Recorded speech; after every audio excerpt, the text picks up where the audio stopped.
Hammaga assalomu alaykum. Bugungi videomiz noodatiy video bo'ladi. Shunaqa takoy o'zbekona obrazda nima qilamiz? Birga ovqat tayyorlaymiz. Конечно, gazda yoki bo'lmasa duxovkada emas, balki mana shunaqangi grillda o'zim uchun ovqat tayyorlayman.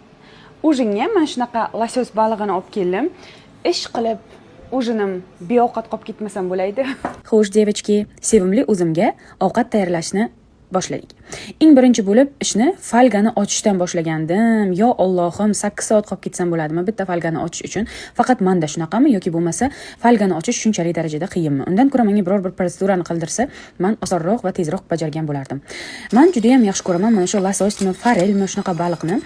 Juda ham vkusniy chiqadi. To'g'risini aytsam, bu ovqatni o'zim grillga tiqayapman-u, lekin ishonchim komil emas. Qanday bo'ladi? Kuyib ketadimi? Nima bo'ladi?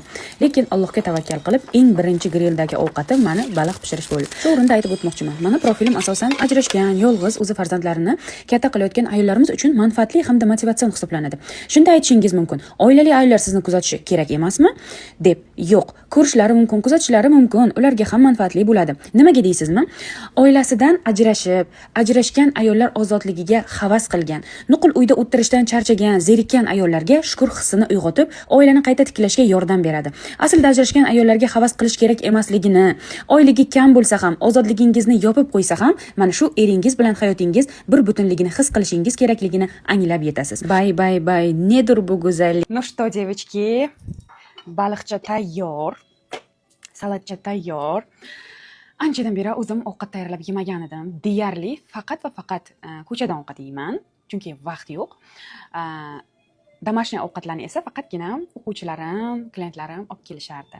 Ana esa o'zim tayyorlagan ovqatni yeb ko'raman. Вообще, конечно, чудо narsa o'ylab topilgan ekan. Bismillahirrohmanirrohim. Ничего себе, разве можно было так? Хотя men bu ovqatga silna bilan o'tirib, qovurib yoki bir narsa qilganim yo'q. Shunga tayyorlab grillga qo'ydim. И то o'zing pishirgan ovqat. Это просто нереально, девочки. 18 minutda men ovqatim tayyor. Срочно bu grillni ayamga jo'natmasam bo'lmaydi. Просто шикардос.